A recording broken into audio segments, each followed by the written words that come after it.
Hello guys, welcome back. This video will help you to make a use of a drop down in your dashboard.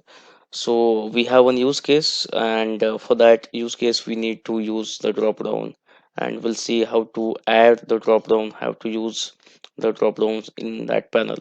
Okay, so typical use case is like this: when user wants to display some data in a panel, depending on the option user selects from the drop down, and the drop down is pre-filled, so it will be like a filter for the another panel. So to achieve this we are going to use the drop down input. So for that we need to understand how to add drop down into the dashboard, how to fill the drop down dynamically, how to configure the token for it, and how to use that configured token into another panel to display the result depending on the choices which user makes in the drop down. Okay, so let's jump to the demo. We have one panel which talks about happiness rank by the country. The report is quite old, but that's okay for our use case. So what I want here is I want user to choose a country because I don't want to see all countries and their happiness index. So instead, I want user to choose the country from the drop down list, and once he selects the country, then I only want to see the result for that country only. Okay, so for that you need to edit the dashboard, and you need to add the input as a drop down to your dashboard. So here you can go to edit the inputs and specify few things to make it work. Like I will give this some label for it, like choose country, and token name. Yes, you can always specify meaningful names. This can be any string which we are going to use in another panel as a token. So token country name is a name of the token. I will just copy it. Okay, and I will keep other setting as a default at this moment. So here if you see, there are two options like static options and dynamic options. So what it means, so if it is manual process, like if I want to specify the country name manually and their happiness rank manually, so in that case we can use the static option.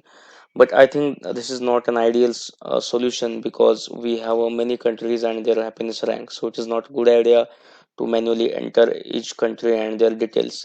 So rather using this part we need to use the dynamic option, because we are going to fill this drop down list dynamically, not manually. Okay, so I need to write a query, so I know from where I'm receiving this data, so I will specify the index for this part.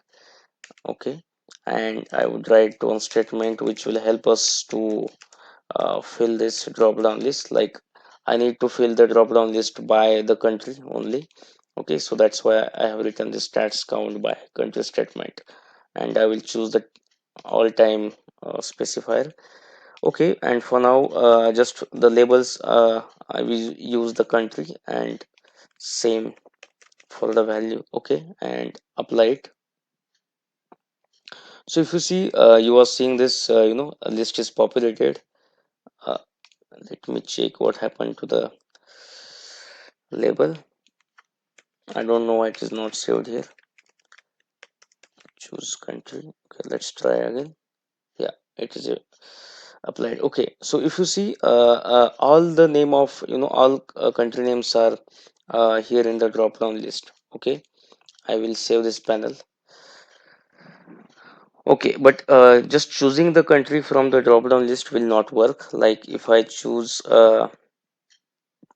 Afghanistan, so in that case it's not working well.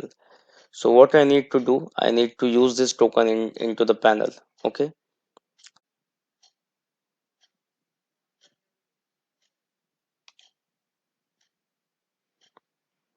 and go to this panels search, and you can use the token here. Okay, and keep remember token name are always encoded with the dollar symbol. So this way we can specify the tokens in Splunk. Okay, and I will apply it, and I'll save this part.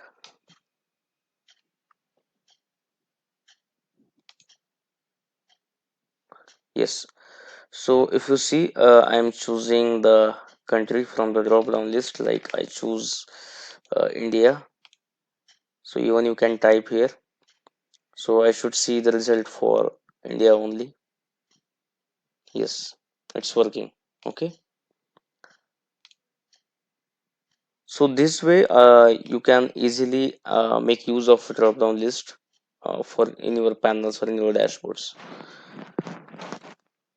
So if you found this video useful, please do like, comment, share and subscribe to my channel, and thanks for watching.